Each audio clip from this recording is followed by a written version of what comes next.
20 ans que le Bergmann 400 est apparu en 1998. Ça fait un bail et en fait il n'a pas tellement évolué. Mais il faut imaginer que c'est pourtant lui qui a lancé la mode des maxi-scooters, car avant on avait surtout du scooter 125 et avoir un 400 cm3 c'était une vraie révolution avant de voir enfin le 650. Et pourtant le 400, objectivement, c'est la meilleure cylindrée pour un scooter. C'est à la fois plus puissant qu'un 125 et moins lourd et moins encombrant qu'un 650, voire d'un 550 pour arriver sur la compétition. Pour ce millésime 2018, Suzuki a fait de gros efforts, notamment sur la ligne esthétique, réellement plus sportive. Et on oublie un petit peu le côté Bergmann cossu, un peu lourdeau du passé. Donc on hérite à la fois d'une signature LED à l'avant et des LED à l'arrière, ce qui est franchement beaucoup plus agréable au final. Hormis la ligne esthétique, beaucoup plus sportive cette année, avec également une largeur moins grande du scooter qui permet de le rendre beaucoup plus agile et beaucoup plus facile entre les fils en voiture. On notera également une roue de 15 pouces et ça c'est peut-être l'une des grosses nouveautés de l'année à l'avant, et par rapport à l'ancienne diamètre de roue, ça apporte tout simplement plus de stabilité, notamment plus de stabilité à haute vitesse. Et on a pu le tester sur autoroute à 143 km/h compteur et simplement 135 km/h réel, et effectivement aussi bien en ligne droite que dans les grandes courbes, le nouveau Bergmann 400 offre une stabilité bien plus importante que dans le passé. Dans la lignée des nouveautés, on pourrait penser que le moteur a subi des évolutions. En fait, il n'en est rien. On retrouve le même monocylindre de 400 cm3.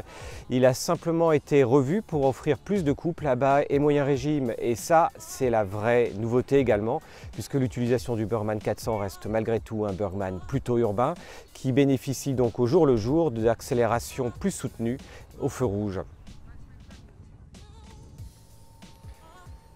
Le Bergmann 400 bénéficie d'un nouveau compteur avec un affichage digital au centre, affichant notamment l'ordinateur de bord, avec la jauge à essence et la conso instantanée.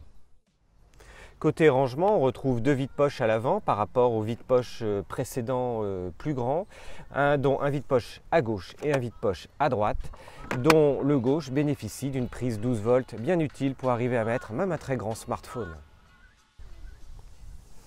À l'arrière, on retrouve un grand coffre monté sur vérin permettant de ranger un intégral et un jet, mais à peine plus, et c'est peut-être le petit point faible de ce millésime 2018 qui bénéficie d'une moins grande contenance que l'année précédente.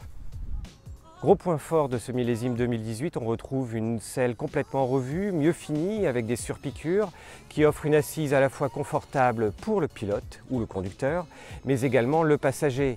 Surtout le très gros point fort du Bergmann 400 par rapport même à l'ensemble de la concurrence, c'est que la hauteur de selle est particulièrement basse, ce qui fait que même un petit conducteur de moins d'1,70 m arrivera à mettre les deux pieds parfaitement à plat et à terre. Le scooter bénéficie désormais de l'ABS en standard, un ABS qui se déclenche assez facilement à l'arrière sans qu'on ait besoin de faire trop d'efforts. Par contre, le freinage à l'avant avec les doubles disques est particulièrement efficace et arrive à aller pratiquement à la limite, et on arrive même à faire crisser le pneu sur des freinages très appuyés sur le sec. La nouvelle bulle protège très bien en ville et plutôt bien sur autoroute, en allant jusqu'à protéger l'ensemble des épaules du conducteur.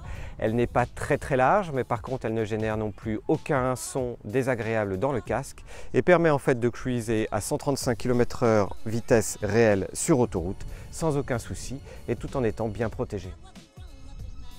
On notera que Suzuki n'a pas fait d'économie sur la monte de pneus, puisque le Bergmann 400 bénéficie des tout derniers Dunlop Scootsmart qui offre une excellente accroche et un excellent grip, y compris sur le mouillé et donc notamment en ville. Au titre des détails, mais particulièrement importants, notamment en ville pour se garer, on notera la présence d'un frein parking de plus en plus rare sur l'ensemble des gammes de scooters, quel que soit le constructeur. Un frein parking qui permet donc de se garer n'importe comment. Enfin, quand je dis n'importe comment, c'est en pente, afin que le scooter n'avance pas par lui-même, d'autant plus qu'il bénéficie à la fois d'une béquille latérale et d'une béquille centrale. Et sur béquille latérale, on sait qu'on a vraiment besoin d'être bien freiné si on se gare un tout petit peu trop mal. Plus léger que l'ancien modèle, le 400 est particulièrement plus léger naturellement que les modèles 530 ou 650 ou 550 à la concurrence, et malgré tout il offre le regain de puissance par rapport même à un 250. C'est donc la cylindrée particulièrement idéale, plus léger, plus maniable, avec plus de couple et plus de dynamique à bas régime pour vous emmener un petit peu partout. On retiendra notamment, et c'est également l'un des gros points forts du Suzuki Burgman 400, c'est un moteur particulièrement onctueux et agréable au quotidien. Retrouvez l'intégralité et l'essai complet du Burgman 400 sur lerepairedesmotards.com.